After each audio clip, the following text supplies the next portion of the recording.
It's almost too easy, really, to do what I do.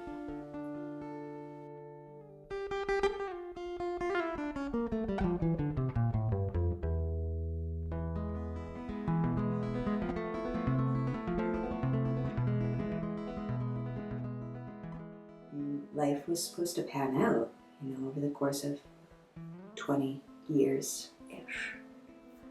I never expected to work in an industry with the elderly, and it sounds kind of morbid to work in the dying industry.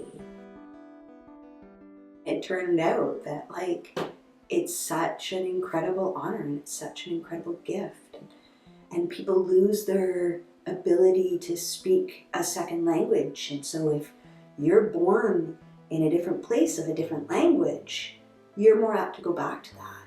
Then I'm willing to learn. I love languages. Why not?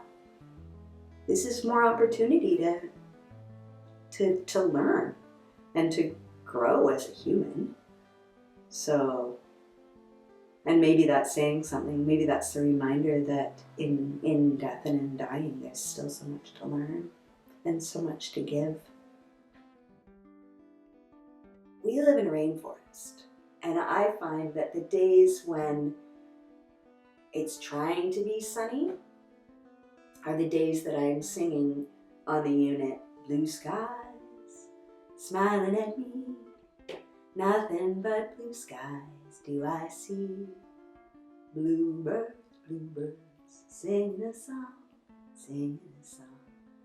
nothing but bluebirds from now on. And, you get people singing with you. And sometimes people who don't speak decide to sing. It's so cool. Piva Children? So there's a quote, and it kind of lit me up when I first read it. And it reminds me that the sky's always there, and the quote is, "You are the sky. Everything else, it's just the weather. The blue sky's always there, smiling at me." I walked by this resident and I said to her, "Happy New Year."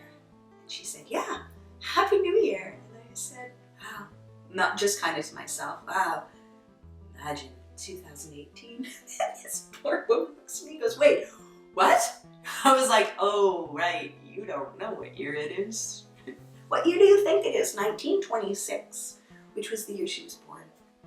So it's interesting how people hold on to years, but don't know they're here and now.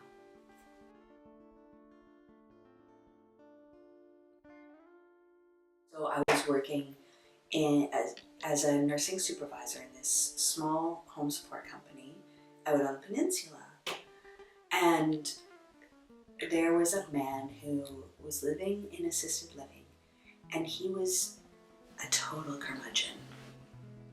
And he was difficult. And he was doing things like sitting in the public areas for hours at a time, which is a non-issue, except he was heavily incontinent and he wouldn't change his pull-up for days. And so he was destroying the furniture, and they were like, "Well, we've got to do something about this. What are we going to do?" So I was kind of sent in. "Well, Maggie, see what you can do." So the first day I went and I sat with him and brought him a coffee, and I tried to chat him up, and he was just super cold, shutting me out. But at some point, it came up that I played the clarinet. And he said, "Oh, I played the saxophone. I played the saxophone in a big band during World War I. "Oh, that's cool." I played the clarinet first. "Oh, that's cool." And that was kind of it. He didn't want to have any more conversation. Fine. So the next, I'm like 20 years after I've stopped being in a band or an orchestra, but for some reason I keep this clarinet. I don't know why. I have sentimental attachment. It's my youth. brought me so many places, allowed me to do so many things. The next day I walk in to the assisted living place and he's sitting there, and I sit down beside him and I put the case down on my lap and I said, "Do you know what this is?" So it looks like an instrument case. I said, "Do you know what instrument?" And I opened it up. He said, "That's a clarinet." And I put it together and started playing right there in the lobby. And that was it. I won him over for the rest of his life. It was just this perfect opportunity to use that skill to draw this really isolated, like, in looking back on it, sad, lonely man back into interaction and engagement. And I got to offer him this amazing last 6 months of his life. So it was really cool. And only because I was this music nerd as a kid and had this clarinet that I carried around for decades.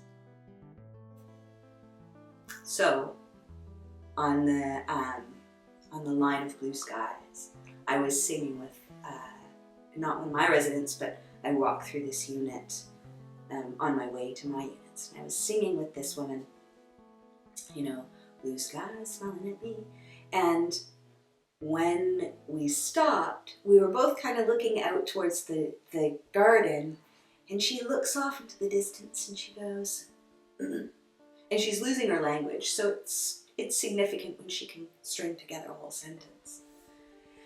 You know, singing is good for the heart. I was like, dementia is wise. There is so much wisdom in the stripping down of our egos.